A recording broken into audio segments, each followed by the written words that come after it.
Joining us now to discuss, former Pentagon official Mike Maloof. Okay, Mike, so the countdown clock begins. Iran says in 10 days they will bump up their low-enriched uranium stockpiles to 20%, much closer to weapons grade. But to be fair, it was Trump, obviously, who withdrew the U.S. from the deal in the first place. So now what?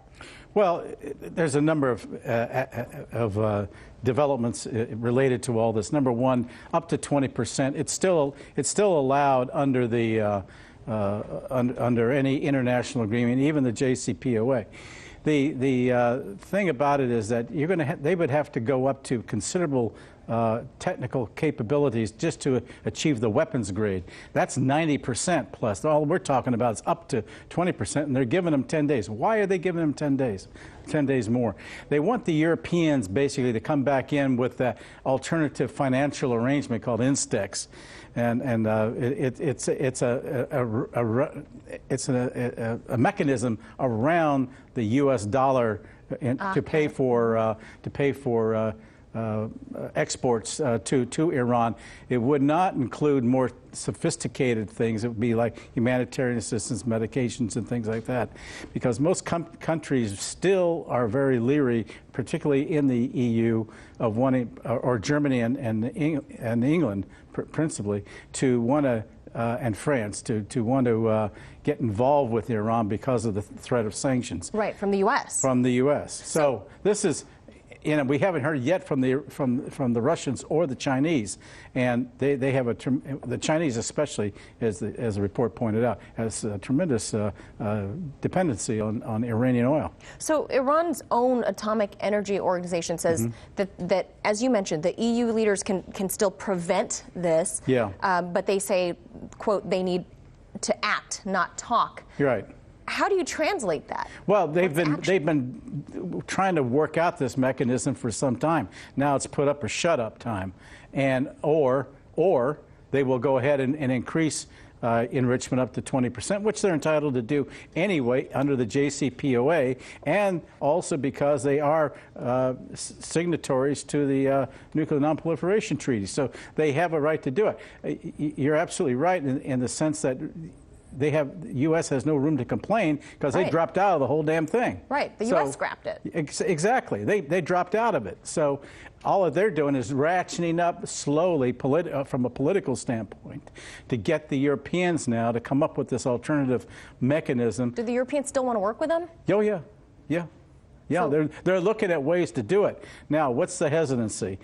I think that they're looking for a way to be able to ease into it, but the U.S. has already threatened sanctions against Europe, right? Against the Europeans if they do it. So meanwhile, the Saudis are also upping their rhetoric against Iran as well. Crown Prince MBS said that the kingdom would not hesitate to defend its interest, as they've jumped on board with the U.S. and blaming Iran as well for the latest tanker sabotage. What's your take on that?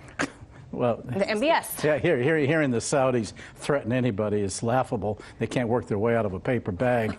Look at the mess they've created in neighboring Yemen, and then to want to go ahead and threaten Iran. Okay. Good luck. Okay. I mean, that's the reality. I mean, they're just trying to keep on the bandwagon with the Israelis, the United States, because that's part of the whole Bolton plan, is to put this maximum pressure and go into a military confrontation. Meantime, you have the Saudis paying billions of dollars to the Iraqis in order to allow greater Saudi influence into Iraq. Yeah. Why is that important? Because that is where all the Sunni jihadi Salafists and especially ISIS now is gathering in Anbar province, in the Sunni-dominated provinces. They could become useful as proxies in any conflict with Iran. They'll go either way. Yes, and the U.S. is building bases there. So Trump maintains this campaign of, as he calls, maximum pressure against Iran. Is this working? And if it doesn't work, Mike, what's the plan B? Is there one? From the U.S. perspective, it's to go to war. No, but I think there are alternatives. One possibility might be to deflate this tension that's building, artificial crescendo that has developed as a result of Pompeo is to get some armed escorts into the Gulf, escort these tankers through to minimize any future attacks. And I'm beginning to get a sense that there might be an international movement in that direction. And I mean, it's one of the many options that are on the table, but no one's talking about it. And this would not be unprecedented. We did it back in 1987 during the so-called tanker war. When the Iranians sunk some Kuwaiti tankers, the U.S. then went in and escorted those ships, and it was kept some the peace, other ships. basically. Yeah, it basically stopped any further tensions or confrontations, I should say, at that time. Well, perhaps we'll need to revisit some history. Well, unless then you'll be condemned to relive it if you don't.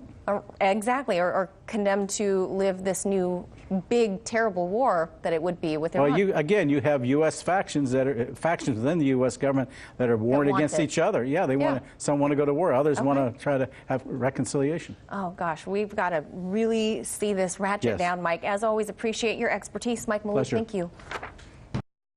Hey YouTube, thanks for checking out our channel. We hope you enjoyed the video. We have tons of content for you just like this. For more of RT America's one-of-a-kind news and analysis, be sure to subscribe and never stop questioning more.